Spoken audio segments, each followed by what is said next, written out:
Welcome to Sir Pierce's Armory, where we equip you with the tactics you need to be the best adventurer you can be. Today's video will not be centered on tactics for players, but rather tactics for dungeon masters. In this video, we'll be covering a topic very near and dear to my heart: magic items. Magic items are amazing! Every player loves them and wants as many as their compulsively looting fingers can get a hold of.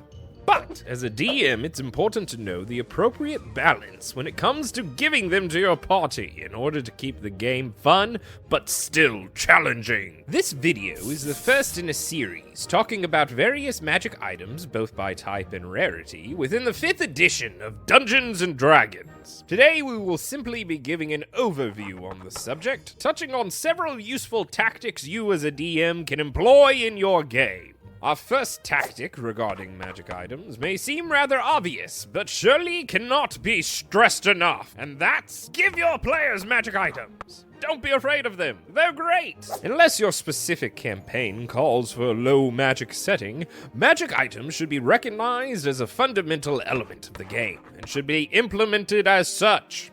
After you finish this video, you should have the confidence you need as a dungeon master to begin rewarding your players with magic items on a regular basis, while still maintaining balance within your game. A second incredible benefit giving magic items to your players provides is that it can give rewards to your players for their adventures that isn't gold! If you're worried about magic items breaking the balance of your game, you should be far more concerned about gold doing just that. I've seen many a party thrown into utter ruin due to too much gold being given, stolen, or looted within the game. Gold is far more useful than magic items, and that's exactly the problem. Gold in the hands of the wrong players can be pure chaos to your plans, and a way for your players to bypass problems or quests that you did not intend.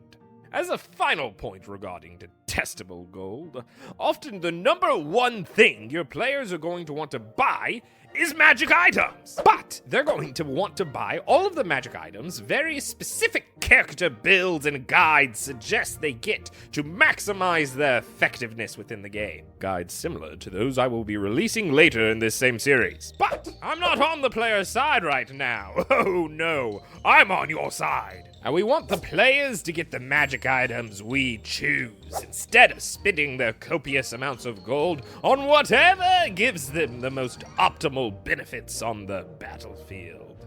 Optimal benefits, which I will be covering in a later video.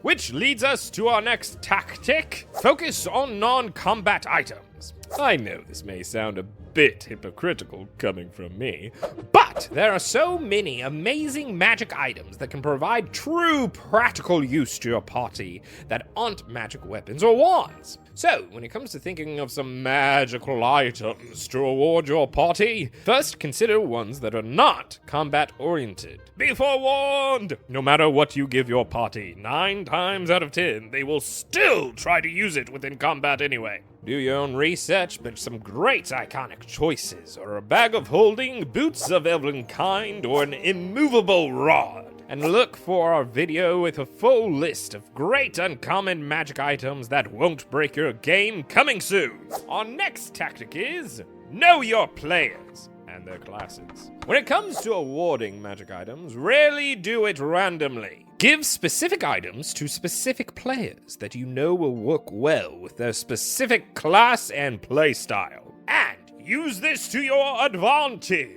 A magic item that allows a druid to speak with animals may not feel as cool to them since they already have a spell that lets them do that. However, a magical bag that produces delicious treats for any specific beast they're talking to may be a lot more fun. And the thing is, that magic item is a lot less powerful in the grand scheme of things. But since it's tailored to a specific character and class, it's more fun. This is perhaps the single most effective tactic to consider when it comes to awarding your players magic items. So, be sure to think hard about what might best suit your specific players.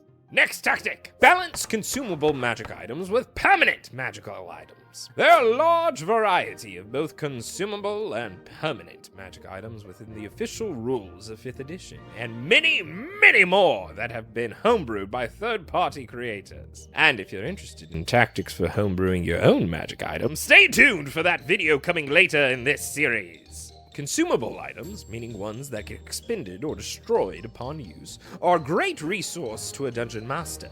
It can be much easier to balance out your game and not risk breaking your world by awarding your players with items that are consumed upon use. For a more detailed list regarding consumable items and how and when to use them, look for our consumable item video coming soon. It's good to maintain a balance between consumable magical items and permanent ones. Both have their place within the game. A great go-to consumable magical item are potions, specifically health potions. There isn't a party out there that doesn't gain some benefit from having health potions. However, make sure not to give your party too many of them. Doing so can make them far more resilient to any danger you throw their way.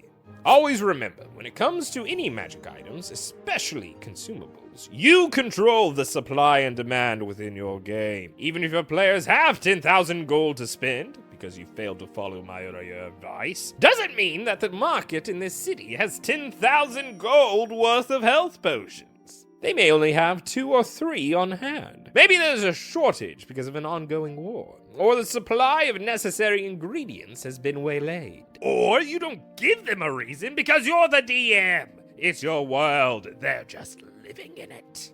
Our final tactic for today, use attunement as a balancing mechanic, because that's what it's there for. Attunement within 5th edition of Dungeons & Dragons can be a dungeon master's best friend when used correctly. These are the rules for attunement, and there's a lot of them! Feel free to pause the video and read them over if you'd like.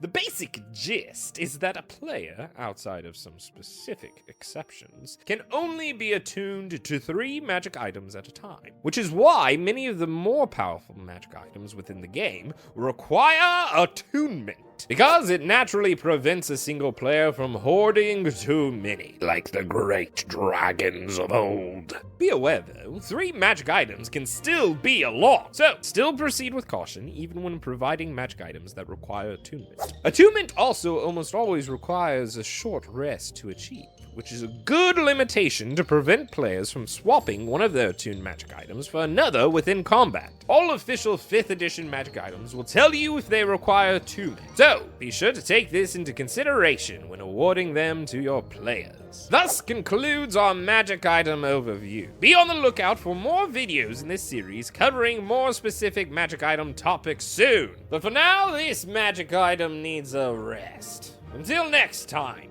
Sir Pierce out!